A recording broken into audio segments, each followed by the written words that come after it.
Ryan's heart pounded in his chest as he struggled to keep control of the damaged spaceship. The console in front of him was flickering and sparks flew from the controls as he fought to maintain a stable trajectory.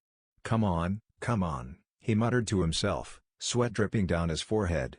Suddenly, there was a loud bang and the ship shook violently. Ryan's stomach dropped as he realized he had lost control. The ship careened towards the surface of the planet, the landscape below rushing up to meet him at an alarming speed.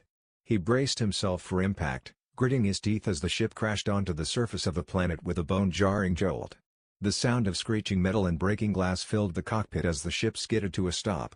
Dazed and disoriented, Ryan slowly opened his eyes. The cockpit was dark and smoke filled the air.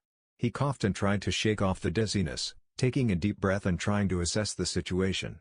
He was alive, but he had no idea where he was or what had happened.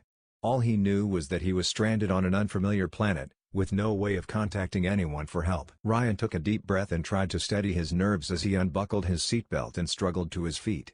His head was throbbing and he felt a sharp pain in his side where he had hit the console during the crash. He stumbled towards the exit of the cockpit, his vision still blurry from the impact.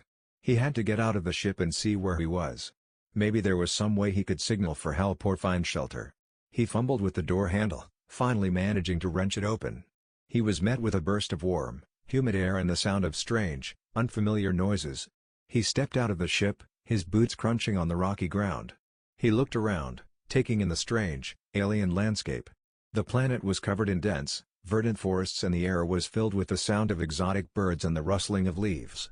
Ryan took a few tentative steps away from the ship, looking for any sign of civilization or other life. He had no idea what dangers might lurk in this strange, new world, but he knew he had to keep moving if he wanted to survive. He was in the midst of a dense, tropical forest, with towering trees and dense underbrush all around him. The air was heavy with humidity and the sound of strange, exotic birds and animals filled the air. He knew he needed to come up with a plan if he was going to survive on this hostile world. His first priority was to assess the condition of his ship and see if there was any way to repair it and get off the planet. He made his way back to the wreckage, trying to ignore the pain in his side and the throbbing in his head. As he approached the ship, he saw that it was in bad shape. The cockpit was crumpled and there were several large holes in the hull. He didn't think there was any way he could fix it on his own. He sighed and leaned against the hull, feeling a sense of despair wash over him. How was he going to get off this planet and back to civilization?